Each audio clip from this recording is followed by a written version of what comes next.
quisiera, ya que nos vamos poniendo memoriosos, referirme con una mezcla de memoria y de un poquito de análisis historiográfico también a lo que considero uno de los puntos distintivos de la visión de Julio sobre el Perú, y que es su encuentro dentro del contexto que ya insinué al iniciar el legado sociocultural de Julio con el país profundo, ¿no?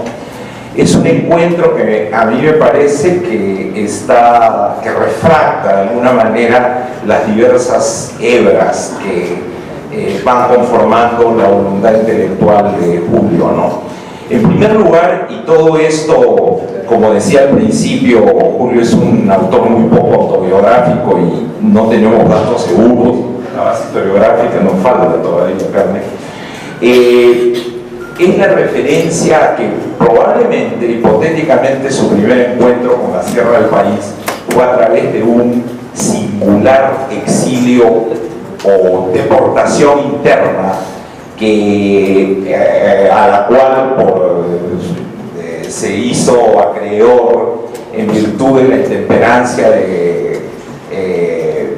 el famoso precursor de Montesinos, Espasa Sañartu, y su activismo en San Marcos en los años 49, 50, 51, cuando San Marcos era uno de los pocos lugares de los que se contestaba, donde se oponía a la dictadura de Odría. No tenemos información precisa de qué ocurrió en ese exilio interior, pero sí sabemos que 2 años después Julio estaba en San Lorenzo de Quinti, haciendo trabajo de campo dentro de un proyecto que estaba definido, y esto es interesante en lo que va a ser luego la historia del Instituto de Etnología y del IEP, definido en el espíritu alcarceliano. Vayan, encuentren supervivencias precolombinas, describan la comunidad, redacten su tesis en torno a un estudio de comunidad. Y esa tesis doctoral de Julio, esa tesis de etnólogo de Julio, vale la pena releerla, no es tesis doctoral, perdón, porque hay ahí el esfuerzo de un hombre muy joven, un estudiante básicamente, por ir más allá del estudio de comunidad y por tratar de entender el panorama global de la problemática campesina. Ese es el camino que, como dije antes, lo lleva a su artículo del año 67, 13 años después, 14 años después de ese trabajo de campo, la mecánica de la organización tradicional. Algo más debería decirse. Julio decía hace muchos años, cuando yo era aquí en el IEP un asistente, que cuando a veces le preguntaba a la nueva generación que por qué no habían hecho más trabajo de campo, que por qué no habían trabajado la sociedad rural, y él contestaba porque no se podía, ¿no? Porque todo era haciendas. Y es interesante mirar lo que él relata ahí sobre la manera en la que había entrado a San Lorenzo de Quinti y por qué los datos etnográficos que había recogido le parecían sólidos. Y era porque había trabajado durante año y medio como profesor en el colegio secundario que recién se abría en un pueblo vecino a San Lorenzo de Quinti. Ahora, ¿por qué creo que esto es importante no solo en términos de la historia de Julio Kotler como etnólogo? Creo que es importante porque entre las múltiples conexiones que se puede hacer entre su pasado, esta pulsión interna a la que he hecho referencia, etc., él le da una lectura a la vida rural y a la vida campesina muy particular, en la que de un lado registra la humillación, la violencia, etc., pero de otro lado entiende que el tema es la dominación tradicional y que eso es un paquete mucho más grande.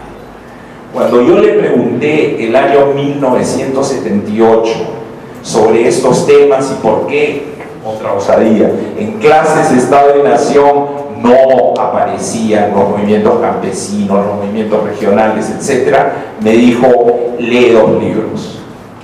Ciudad de Pelagatos, de El Tunante, de Abelardo Gamarra, y este otro título me llamó mucho la atención, El pájaro pintado, de Jerzy Kosinski. Y me dijo, ahí vas a encontrar lo que es la vida campesina. Hace poco, en preparación para esta reunión, releí ambos libros. Ciudad de Pelagatos, ahí están aquellos personajes de los que Julio no habla directamente en nombre propio, pero que son los que hacen la materia prima de la mecánica de la dominación tradicional. Y en El pájaro pintado encontré esta historia terrible de un niño polaco, judío, al cual sus padres quieren salvar de la represión, de la persecución nazi, y lo entregan a una familia campesina y se pierde. Y el nombre del libro está dado por un juego que había, una tradición en estas comunidades, que era capturar a un pájaro, pintarlo y soltarlo para ver cómo su propia bandada, a la cual él trataba de regresar, lo destruía a picotazos.